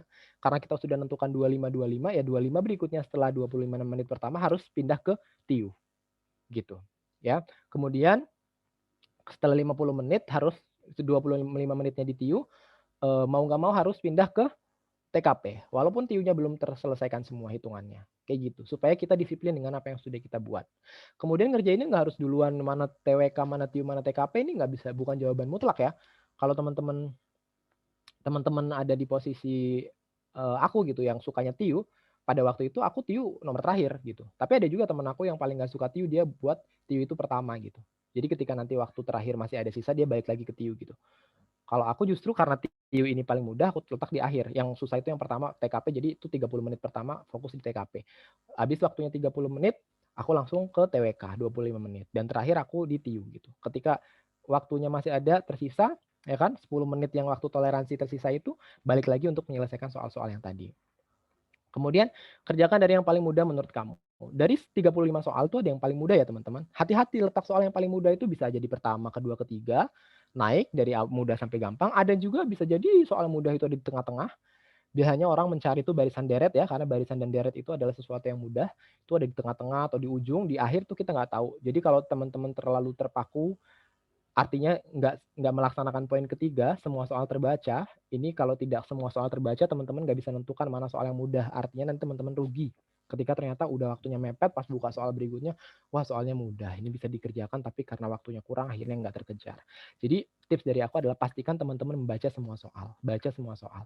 Kalau udah lagi nulis, ngotret, dan mentok, berhenti. Jangan terlalu terpaku. Itu aku bilang. Terus Kak, nanti kalau misalnya balik lagi, ngotret lagi dari awal. Kebanyakan dari teman-teman pasti kayak gitu. Makanya aku bikin tips yang keempat. Ini aku lakukan sendiri pada saat aku tes. Kertas coretan secukupnya. Kalau dikasih 1, kalau memang teman-teman tipe ngotretnya seperti aku yang ngotretnya itu serius dan angkanya besar-besar, itu boleh minta 2. Karena pada saat itu aku minta 2 dan dikasih sih. Ketika kekurangan kertas ke panitia minta dikasih. Beri nomor. Ini yang kadang suka salah. Jadi walaupun ngotret pakai pensil, tapi kasih nomor. Tujuannya apa sih? Supaya ketika kita udah ngotret nih dapat setengah, tapi waktunya kok ini buat ngotret lama banget. Nanti nggak kejar soal yang lain. Oke, berhenti dulu, kita lanjut soal berikutnya. Ketika udah sampai di soal penghujung, kita mau balik lagi ke soal yang tadi. Kalau kalian tidak kasih nomor tuh sibuk. Mana tadi nih? Yang lembar mana nih tadi ngotretnya gitu. Terus udah sampai mana nih gitu. Itu bingung. Sehingga kalau misalnya teman-teman bikinnya rapi, ada nomornya, pas mau balik lagi, nomor 12 tadi baru setengah. Akhirnya balik lagi ke nomor 12, sudah sampai di nomor 12, teman-teman lihat, tersisa sudah sampai setengah, lanjutin lagi. Begitu. Ini ya, ini yang poin keempat ini jarang banget dilakuin. Tapi ini sangat-sangat bermanfaat teman-teman. Kemudian terakhir yang kelima, Jangan panik dan harus fokus sama diri sendiri. Kenapa? Karena biasanya kalau kayak gini nih, kita kadang kena mental sama orang-orang di samping. Bisa jadi teman-teman di samping itu mereka udah selesai duluan, belum waktunya 90 menit ada yang udah keluar. Kalau saya dulu, saya nggak peduli, pokoknya biar aja komputernya mati sendiri, 90 menit tuh habis sendiri. Jadi bener-bener skor muncul sendiri, nggak usah diklik diakhiri gitu. Karena kan masing-masing gitu, kemampuannya masing-masing. Jadi jangan terlalu ke bawah sama situasi teman orang-orang di sekitar. Itu dia. Nah, terakhir teman-teman dari aku berpesan sama kalian, ini adalah salah satu hal yang selalu aku sampaikan ketika aku memberikan pematerian terkait CPNS. Teruslah berbuat baik teman-teman, sebab kita tidak pernah tahu kebaikan mana yang akan mengantarkan kita ke tujuan terbaik kita. Jadi, mari kita sama-sama terus berbuat baik semampu dan sebisa kita. Mudah-mudahan kebaikan yang kita berikan dalam kehidupan sehari-hari kita kepada orang-orang di sekitar kita itu bisa mengantarkan kita kepada tujuan terbaik kita. Kalau teman-teman tujuan terbaiknya ingin tahun ini goal CPNS, insya Allah mudah-mudahan dimudahkan. Amin ya robbal alamin. Terima kasih. Saya cukupkan Kak. Saya kembalikan kepada moderator. Luar biasa sekali Kak Wenda, kita lihat partisipasi aktif banget ya Kak dari chat, pada jawab, pada kepo nih kenapa jawabannya salah, dan kakak jelasin sedetail itu kenapa buletannya nggak ke atas, kenapa semua dan sebagainya. Oke, thanks to Kak Wenda. Selanjutnya kita masuk ke Q&A nih Kak. Jadi kita ada waktu sampai pukul 5 buat teman-teman yang pengen nanya ke Kak Wenda nih, mungkin tadi masih ada pertanyaan-pertanyaan yang kurang ngerti atau teman-teman pengen nanya bisa langsung di kolom chat atau mungkin raise hand. Ada Kak Hilmia dari hand nih Kak Deta. Mungkin Kak Hilmia boleh langsung on mic-nya, boleh langsung bertanya ke Kak Wenda. Kak Hilmina, saya persilakan. Kak Hilmiati, apa mau bisa langsung? Buat teman-teman yang lain juga bisa langsung bertanya di kolom chat Zoom, nanti saya akan bacakan dan Kak Wenda akan langsung menjawab. Baik, Kak Hilmiati, apakah jadi bertanya Kak? Kalau tidak, mungkin saya akan lemparkan yang kolom chat Zoom. Silakan teman-teman, kalau ada yang masih kurang jelas, mau ditanya boleh. Kalau malu muncul, boleh diketik ya Kak Claresta. Kak, boleh diketik nanti dibacakan sama Kak Claresta. Kemudian itu ada yang tadi sekilas saya baca ya Kak, sambil nunggu yang lain nanya. Itu ada yang nanya, Kak, saya bisa dapetin materi-materi tadi, contoh-contoh soal tadi ada di mana? Itu eksklusif ada di YouTube aku Kak. Jadi teman-teman yang ini kemarin informasi webinar ini juga aku share di YouTube ya Kak Claresta. Jadi itu teman-teman yang memang udah subscribe pasti pada udah lihat, itu ada soalnya di YouTube aku. Jadi teman-teman bisa lihat. Cuman sekarang ini ada kemarin pada komplain Kak Claresta. Kak, kok sekarang nggak bahas ini lagi gitu. Kok YouTube-nya udah nggak ke CPNS lagi gitu. Karena seperti yang udah teman-teman tahu, YouTube aku tuh kebanyakan isinya FR. FR itu adalah apa yang terjadi hari ini di tes, hari ini saya sampaikan gitu loh. Jadi nanti nunggu tesnya terjadi, dapat informasi soalnya apa, itu baru biasanya saya upload. Biasanya saya sehari bisa upload 1-3 video, tergantung dari feedback teman-teman semua yang udah ngerasa kebantu di YouTube saya gitu. Oke, baik Kak. Jadi aku mau bacakan beberapa pertanyaan. Jadi buat teman-teman mungkin yang nggak terbaca, mohon maaf, kita bisa langsung bertanyanya di grup Telegram nanti ya Kak ya, di grup Telegram. Buat teman-teman yang belum pada join grup Telegram, udah diinfokan ya Kak ya? Nanti akan diinfokan Kak. Linknya supaya teman-teman bisa join nih Kak. Oke. Tadi sekilas lagi bakal menyampaikan sedikit, saya lihat beberapa pertanyaan nih Kak. Cara cepat buat ngejawab yang nomor terakhir. Karena kan tadi jawabannya kejelimet gitu ya Kak ya, kemana-mana. Mungkin ada nggak Kak cara cepatnya nih Kak? Ini jangan keadain ya, karena orang Indonesia senangnya. Oke, baik, terima kasih. Jadi sebelumnya ya teman-teman, pertanyaan itu sebenarnya nggak hanya datang, pertanyaan cara cepat itu tidak hanya datang dari webinar ini. Dari banyak orang itu sering banget yang pada nanya cara cepat itu seperti apa, cara cepat itu seperti apa. Sekali lagi teman-teman, kalau soalnya konsep, kalau soalnya kasus, ya, kalau soalnya konsep, kalau soalnya kasus, itu susah untuk ada cara cepat. Termasuk tadi yang nomor 4 itu tidak ada cara cepat. Gimana bisa kita cara cepat kalau kita tidak bisa menalarkan yang tadi hitungan yang aku bilang, dari yang nomor yang 1 sampai 13 dia oleh 30 orang, 14, 15, 16 berhenti, 17 sampai 33 dilanjutkan lagi 30 orang, hari ke-34 sampai ke-40 dilanjutkan oleh 27 orang. Bahkan tadi juga sempat ada diskusi dengan teman-teman di sini kan, menentukan dari hari 1 sampai 13 dikerjakan itu berapa hari? 13, oke lancar. Dari hari ke-17 sampai hari ke-34 berapa hari? Ketika saya jawab 17, enggak Kak itu 16. Nah, itu kan sebenarnya konsep di situ aja udah kurang pas gitu. Tapi itu bagus. Artinya ketika teman-teman salah dan teman-teman tidak punya orang yang menyalahkan, tidak punya guru, tidak punya mentor, itu teman-teman akan selamanya salah atau selamanya ngerasa benar sendiri gitu. Jadi itulah pentingnya teman-teman join sama kayak gini gitu. Ketika ada masalah join ke kita gitu. Sama Kampus Media, sahabat CPNS, sama saya gitu. Nanti ketika teman-teman udah join di kelas kita atau di grup kita gitu, bisa di situ sharing di situ gitu. Karena sekali lagi menjawab pertanyaan tadi, Kak, cara cepatnya gimana? Tidak ada cara cepat untuk menjawab soal logika karena semuanya harus ada di sini gitu. Itu aja sih Kak paling gitu. Karena banyak sih yang nanya kayak gitu gitu. Terus teman-teman jangan terlalu percaya sama video clickbait gitu yang judulnya cara cepat mengerjakan lalalala ye di CPNS TU. Itu teman-teman please untuk nggak oke, klik boleh, nonton boleh lah ya kan, nggak masalah gitu nambah-nambah ilmu gitu. Cuman jangan langsung percaya karena ketika kalian belajar please konsep, apalagi TU. Please konsepnya arahnya kemana nih, ini konsepnya apa sih gitu. Kayak tadi perbandingan senilai itu arahnya gimana, perbandingan berbalik nilai itu arahnya gimana.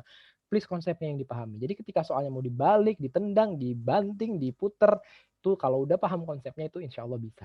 Gitu sih Kak Claresta. Jadi kalau ditanya cara cepat untuk soal-soal logika, itu susah untuk bisa dicara cepatin karena berbeda-beda. Gitu. Oke.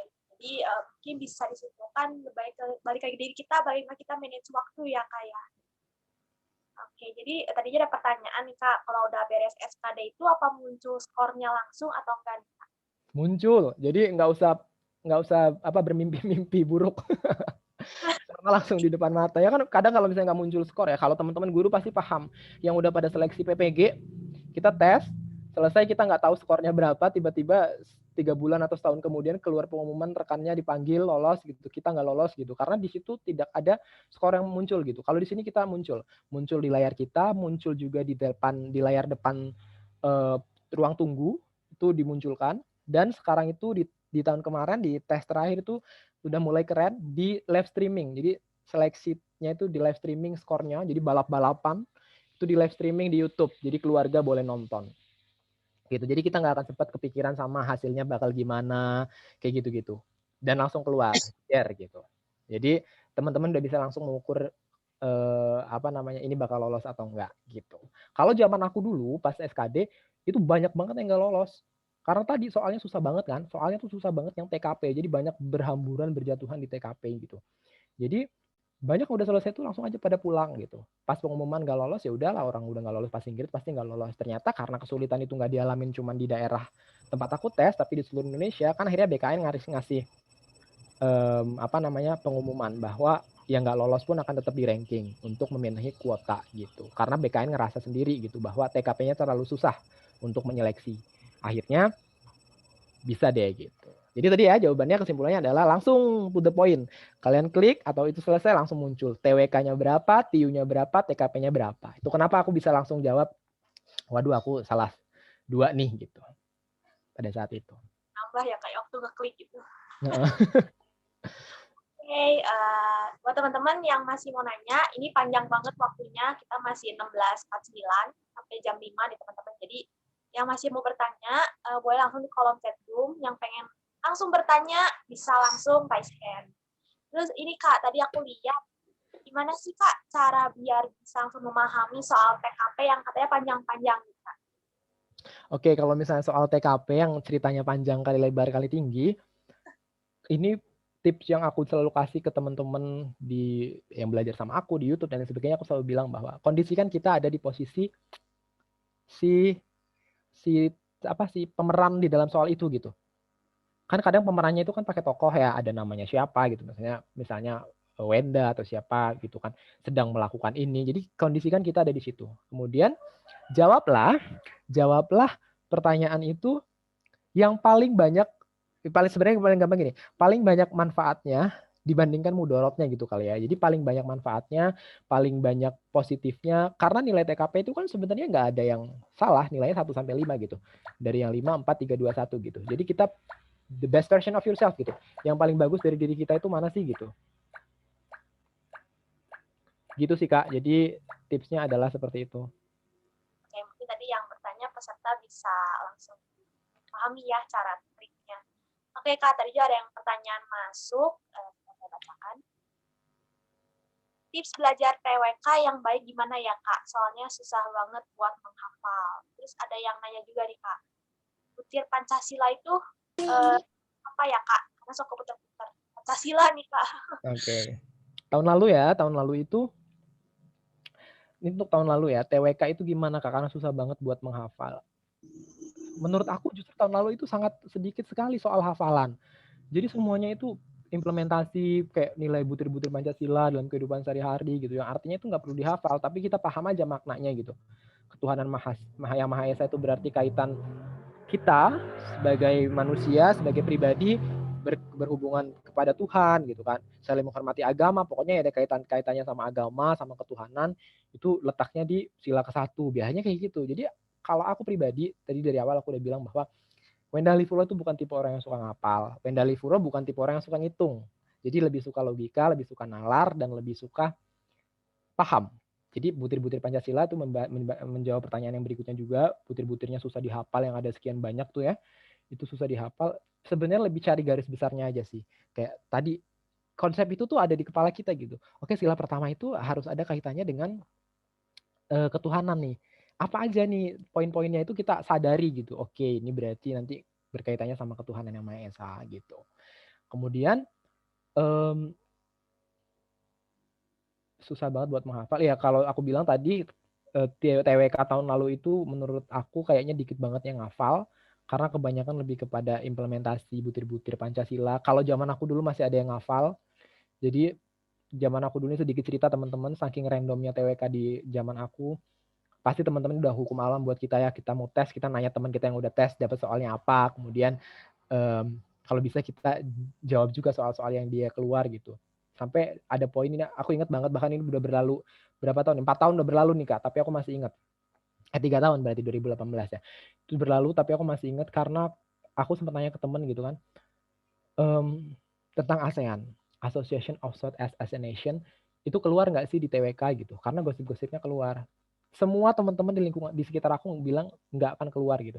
Cuman ya udahlah, apa salahnya sih belajar gitu. Dan ternyata di aku dapat sekitar 2 atau 3 soal isinya adalah ASEAN. Berarti kan seluas itu gitu loh. Seluas itu, jadi apa yang didapatkan orang belum tentu didapetin kita gitu. Cuman ya nggak salah kita tanya sama orang, sehingga ketika kita ada di lubang yang sama, jatuh ke lubang yang sama seperti dia, kita udah bisa gitu loh antisipasi, oh ini jawabannya ini gitu.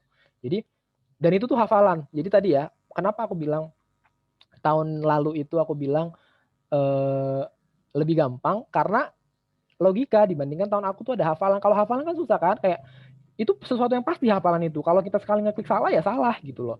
Kalau yang di berikutnya di yang tahun 2000 pengangkatan 2019 tuh menurut aku tuh udah keren banget pembuat soalnya. Tahun ini juga by the way pembuat soal udah selesai ya gitu. Jadi mudah-mudahan soalnya tetap mengandalkan logika, mengandalkan berpikir kritis, mengandalkan nalar, karena kan yang akan dicari adalah intelijensi calon aparatur sipil negara. Sebenarnya apa sih hubungannya, ngapain sih kita ngerjain matematika dan lain sebagainya? Karena dipercaya orang-orang yang bisa menyelesaikan soal-soal yang seperti ini, berada di kasus-kasus yang seperti disimulasikan, itu dalam melayani orang. Ketika kita berhasil jadi ASN, kita melayani, kan kita pelayan publik tuh, kita melayani orang, itu logikanya bisa jalan, kemampuan mengambil keputusannya juga bagus, kayak gitu. Itu ya, jadi ya begitu. Bimbel online bisa Kak, banyak katanya. Oke Kak, tadi kan bicara soal logika, soal intelijen, berarti kan zaman sekarang tuh lebih menekankan cara kita bisa memutuskan sebuah ya Kak. Nah, tadi ada pertanyaan nih Kak, gimana sih melatih supaya logika kita tuh langsung bisa tahu, kayak tadi kan Kakak bahas soal ini, oh kepikir sini, sedangkan mungkin kita belum tentu kepikir sampai situ Kak. Nah, Oke. Oke, ini benefit ya. Kenapa Wenda Alifulo mengerjakan soal itu kayaknya gampang banget. Itu benefit karena kebetulan daily life-ku adalah, daily life Wenda Alifulo, daily life saya adalah selalu berhubungan dengan matematika. Kanan kiri depan atas bawah ketemunya matematika. Artinya itu adalah makanan sehari-hari. Cuman teman-teman di sekitar aku gitu ya, di YouTube channel dan lain sebagainya yang belajar bareng sama aku gitu, mereka nggak dari lingkungan matematika, tapi mereka akhirnya bisa mengerjakan setelah saya amati ternyata rahasianya adalah intensif belajar. Intensif belajar itu nggak begini ya teman-teman. Belajar dari sekarang boleh, tapi kalau teman-teman jenuh di tengah jalan dan tidak teman-teman ulang, itu belajarnya akan sia-sia. Ini mohon maaf, karena rata-rata di sini semuanya udah pada usianya udah dewasa ya, udah bukan lagi masa pertumbuhan gitu, di mana memorinya masih lumayan oke untuk di-charge gitu. Jadi teman-teman semua belajar nih, misalnya kan udah di bulan Januari kemarin belajar, Februari belajar, Maret belajar, tiba-tiba males sebulan aja. Tiba-tiba ngulang lagi deh. Pasti udah sedikit banget yang bisa kita ingat gitu. Jadi kita harus ngulang lagi dari awal gitu. Makanya intensif belajar itu harus teman-teman lakukan menjelang nanti seleksi gitu. Kan konon bulan depan nih Mei kan pembukaan nih. Kalau bisa teman-teman ikutlah intensif belajar-belajar yang di bulan Mei itu diadakan gitu. Intensifnya terserah, bisa melalui pembelajarannya, bisa mandiri melalui buku. Cuman tadi aku sarankan kan ketika teman-teman belajar sendiri, ketika salah itu mengklaim diri kita benar, kan gitu. Kalau kita punya mentor, kalau kita punya guru, ketika salah kan ini salah, salahnya di mana? Akhirnya kita tahu gitu. Itulah bedanya belajar mandiri dengan belajar dengan menggunakan guru atau mentor gitu. Nanti teman-teman bisa nanti share dengan Kampuspedia, bisa dengan sahabat CPNS gitu. Kedepannya akan banyak informasi yang disampaikan nanti sama Kak Claresta di akhir terkait informasi kalau mau belajar lebih lanjut gimana, kalau mau belajar TIU spesial bareng sama aku gimana, nanti kita share sama-sama gitu. Oke, satu pertanyaan terakhir Kak sebelum untuk kelas hari ini. Tadi aku sempat baca pertanyaan tentang sinonim antonim nih Kak. Nah, apa ada tips juga nih Kak? Biasakan kata-kata bahasa Indonesia tuh ada yang jarang keluar dipakai, ada yang ada pun tapi kita kayak bingung antonim sinonimnya apa gitu ya Kak. Nah, mungkin bisa nih Kak tips and triknya juga terakhir. Oke. Pertama, kalau untuk tips and trick ini kalau terkait dengan soal-soal verbal ya, berarti itu kan kata ya.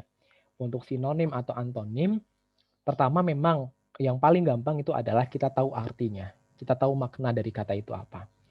Kebanyakan kata-kata yang keluar di SKD, CPNS, itu bukanlah kata-kata yang dikeluarkan di tryout bimbel online, di soal aplikasi-aplikasi online. Enggak. Soalnya itu fresh, teman-teman. Fresh banget. Jadi kayak oke gitu, kita belajar di bimbel-bimbel online itu kan, ini kan ada nih ya Kak grup di Facebook gitu kan, aku kan saya juga ada grup di Facebook, itu mereka pada share hasil tryout online itu bagus untuk pembelajaran diri gitu. Tapi ketika soalnya diulang-ulang hanya itu saja, nanti kita berkutatnya di pengetahuan itu saja. Ketika soalnya berkembang ke tempat lain, kita akan susah gitu loh. Sementara saya katakan sama teman-teman semua, SKD yang dibuat oleh tim pembuat soal dari Kemendikbud itu sangat-sangat sedikit ya, mungkin ada lah gitu yang dari kata-kata yang dipakai itu kata-kata lama, kata-kata yang udah sering beredar di tes-tes CPNS online gitu kan. Cuman rata-rata tuh kata-katanya kebanyakan baru. Nah, tipe barunya tuh seperti apa sih? Tipe barunya itu rata-rata adalah tipe-tipe terkini nih, tipe-tipe terkini. Sekarang tuh lagi booming apa, lagi update apa, itu biasanya muncul. Kemudian lagi kalau cara jawabnya biasanya kalau saya nggak ngerti banget kayak tadi saya bilang salah dua itu kan karena saya nggak ngerti banget itu mau diapain gambarnya gitu. Ada kalau ini kan berarti kata, kalau ini nggak ngerti banget diapain katanya, itu biasanya saya cari yang bentuk kalimatnya paling berbeda. Kayak misalnya pertanyaannya adalah misalnya sinonim nih, persamaan gitu kan, transmisi gitu kan, transmisi gitu. Terus di pilihannya itu ada transmigrasi, itu kan agak-agak mirip tuh kata-katanya tuh. Itu aku jelas nggak akan pilih gitu. Jadi kalau kata-katanya dimirip-miripin tuh rasa-rasanya itu jauh panggang dari api gitu. Jadi itu ada beberapa tips dan trik yang nanti teman-teman akhirnya bisa lakuin itu ketika teman-teman udah terbiasa. Jadi yang paling penting itu adalah rajin belajar dan membiasakan diri dengan soal-soal. Pahamin juga materinya, jangan ngerjain soal terus tapi teman-teman nggak pernah belajar materi, itu sama aja bohong gitu. Kalau menurut aku ya, karena materi itu konsep gitu. Dan sekali lagi teman-teman, ini aku bilang udah berpuluh-puluh kali, terserah kalian mau bosan apa enggak, karena ini berlaku banget dari apa yang aku bilang ini, bahwa soal SKD yang sudah diserahkan sama Kemendikbud ke BKN itu bener-bener fresh gitu, fresh from the oven. Timnya pasti fresh gitu. Kenapa aku bisa berani bilang ini gitu? Karena aku ngalamin sendiri gitu dari dua angkatan yang aku amati itu soalnya selalu hal-hal yang unik, hal-hal yang baru, hal-hal yang keren, hal-hal yang menurut aku ini kok keren banget soalnya bisa sampai sejauh ini. Termasuk soal yang tadi yang membulatkan 10 hari, 11 hari. Itu keren menurut aku yang bikin soal gitu loh. Sampai kepikiran sejauh itu gitu. Jadi please pahami konsep, pahami konsep, pahami konsep. Jangan hanya fokus belajar drill soal ujian online, terpaku sama skor ujian online, tapi teman-teman nggak ikut bimbel, nggak ikut, maksudnya nggak ikut belajarnya, nggak ikut prosesnya, nggak ikut pemateriannya gitu. Itu akan sayang banget teman-teman gitu. Karena tidak akan pernah ada hasil yang mengkhianati usaha begitu. Oke, luar biasa Kak Wenda.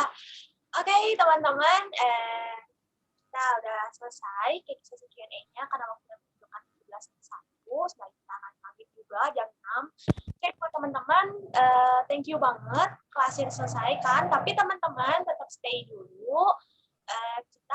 Aku bakal sedikit share tentang tadi nih yang sudah disinggung grup Telegram. Teman-teman udah pada nunggu grup Telegramnya apa sih Kak? Terus yang mana sih, kepo banget. Mungkin teman-teman yang malu bertanya di sini, mungkin kakak co-host bisa bantu saya buat share linknya di Zoom. Teman-teman, kita memfasilitasi teman-teman yang pengen belajar tentang PNS, bertanya soal hot nih Kak, katanya kan soalnya hotspot gitu kalau zaman sekarang kan identiknya.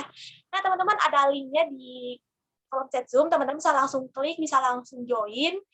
Di situ kita bakal sharing-sharing, teman-teman boleh bertanya soal-soal PNS, mungkin teman-teman ada yang bingung, pengen dibantu mentor, atau mungkin pengen tahu tips and trick lainnya yang belum kebahas di webinar saat ini, teman-teman bisa langsung join. Dan teman-teman, aku juga mau ngenalin tadi nih sahabat CPNS, Kak Dinda. Nah, jadi kita juga jangan lupa teman-teman buat follow sahabat CPNS di situ Instagram, kita bakal sharing-sharing tentang PNS, ada soal-soal juga yang teman-teman bisa kerjain tentang sertifikat CPNS juga informasinya. Jadi teman-teman langsung follow, langsung turn on notifikasi juga supaya nggak ketinggalan. Dan teman-teman jangan lupa buat ikutin Kampuspedia juga. Tadi ada yang bertanya, kapan nih Kak free class lagi CPNS? Ditunggu teman-teman, kita bakal selalu mengupdate tema-tema yang menarik seputar pendidikan, kampus, beasiswa, dan sebagainya macamnya. Jadi buat yang bertanya kapan free webinar lagi, teman-teman bisa langsung follow Kampuspedia dan Akademi. Di situ kita akan mengadakan webinar-webinar yang pasti nggak akan jauh kayak PNS, atau mungkin UTBK yang selanjutnya, atau mungkin UN atau apa sebagainya macamnya. Jadi teman-teman jangan lupa buat follow kedua akun tersebut, dan teman-teman juga bisa follow Kampuspedia di Kampuspedia di Instagram. Di situ teman-teman ada webinar lainnya yang lebih menarik juga, yang mempersiapkan teman-teman nih di masa-masa sekarang ini. Jadi kan lagi pandemi kan teman-teman daripada di rumah gabut, tiduran rebahan gak jelas, mending kita upgrade teman-teman diri kita. Oke, bener kan Kak Wenda, kita harus produktif supaya nanti waktu udah coronanya selesai teman-teman bisa unggul, karena kita aja pengen bantu pemerintah kita buat menumbuhkan SDM kita. Oke teman-teman, mungkin yang udah join grup bisa share nih tombolnya thumbs up. Oh ya, jangan lupa aja buat ikuti YouTube-nya Kak Wenda ya. Tadi ada yang bertanya juga. Kak Wenda bisa share nih YouTube-nya, namanya apa Kak Wenda? Nama aku tuh kan ada nama aku Wenda Alifullah. Nanti teman-teman bisa langsung cari aja. Cari Wenda Ali aja, insya Allah udah nongol tuh di pencarian. Nanti itu akan muncul. Dan jangan lupa juga teman-teman boleh mampir ke Instagram. Karena biasanya kontak atau komunikasi dengan teman-teman subscriber lain ketika mereka share soal atau tanya soal itu biasanya di Instagram. Ya mohon maaf kalau slow respon. Intinya kita sama-sama belajar, karena tadi seperti yang sudah sama-sama kita sepakati, melakukan yang terbaik hari ini akan membawamu ke tempat terbaik di masa depan. Jangan lupa di like, share, komen, dan subscribe ya Kak ya. Semangat lagi buat bikin konten-konten menarik lainnya yang bantu teman-teman. Iya. Teman dan Kak Wenda, saya kerasa udah hampir 2 Kita nggak jam. foto dulu Kak? Kenapa Kak? Nggak akan foto dulu. Kita mau foto. Kakaknya ini semangat ya. Karena itu nggak kelihatan dari tadi mukanya tuh pada nggak adaan. Mungkin sambil masak karena mau buka ya. Mungkin yang lagi rebahan bisa bangun dulu, kita kan mau buka puasa, kita semangat nih mau makan lagi. Oke, teman-teman, kita mau foto bareng karena kita udah selesai kelasnya. Jadi buat teman-teman langsung on cam. Yang lagi tiduran, ayo bangun teman-teman. Ayo bangun. Bangun teman-teman, udah mau maghrib. Ya, aku sih bentar lagi udah mau maghrib. Oke, Kak Dinda bisa atau Kak Ines bisa bantu aku buat screenshot Kak. mungkin aku ambil alih ya. Dari teman-teman semua di sini ada lumayan banyak nih. Ada 4 slide. Mungkin boleh semuanya on cam dulu ya. Yang cantik-cantik dan yang ganteng-ganteng semua nih. Sampai kering giginya. Iya nih, aduh.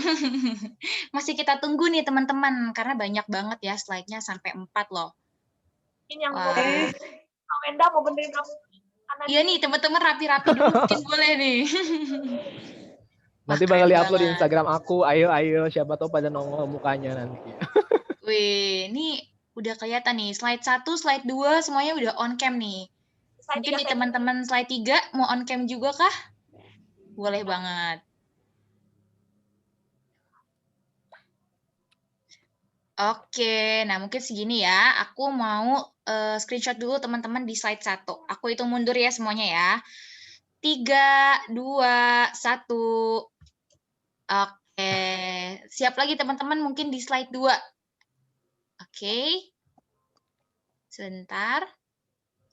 Oke, aku hitung mundur ya semuanya. 3, 2, 1. Oke, ini teman-teman di slide terakhir. Oke ya, walaupun nggak on cam nggak apa-apa. 3, 2, 1. Oke, bisa kembali lagi ke Kak Claresta. Oke, thank you Kakak Kohos. Sekali lagi, thank you buat Kak Wenda. Luar biasa hari ini. Terasa ya Kak 2 jam. Luar biasa sambil menunggu buka puasa. Ternyata kita produktif bersama ya Kak. Luar biasa sekali. Oke, teman-teman. Lagi saya mengucapkan terima kasih buat teman-teman semua yang udah hadir. Luar biasa hari Sabtu teman-teman milih untuk belajar, persiapkan diri teman-teman. Dan jangan lupa untuk ngisi form feedback nih teman-teman. Jadi kita aja tahu ke depannya kita harus update di mana lagi buat teman-teman. Linknya sudah ada di kolom chat Zoom nih teman-teman, langsung isi aja feedbacknya dan membantu kalian aja untuk lebih depannya. Oke teman-teman, sekali lagi selamat berjuang untuk tes CPNS nih teman-teman, terutama yang untuk CPNS, jangan nyerah. Terus latihan, teman-teman jangan bosen sama latihan-latihannya. Bisa kunjungi YouTube-nya Kak Wenda juga, langsung di scroll aja, dikepoin.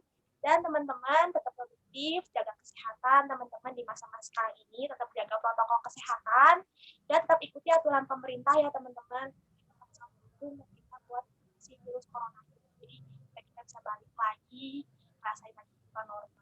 Teman-teman sekali lagi, saya mengucapkan permohonan maaf mungkin jika dari saya dan tim Kampuspedia ada kesalahan, mohon dimaafkan. Dan teman-teman jangan bosan berikut webinar-webinar lainnya di Kampuspedia yang jauh lebih lagi. Tetap jaga kesehatan dan thank you teman-teman. Happy weekend. Selamat hari Sabtu teman-teman. See you Kak Wenda. Dadah semuanya. Sama-sama ya yang pada ngucapin makasih sama-sama. Dadah, assalamualaikum. Selamat berbuka puasa Kak Claresta Bandung. Saya pamit ya.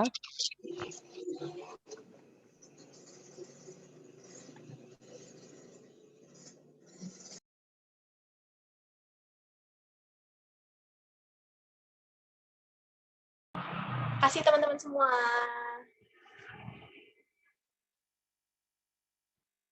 Sama-sama teman-teman. Thank you.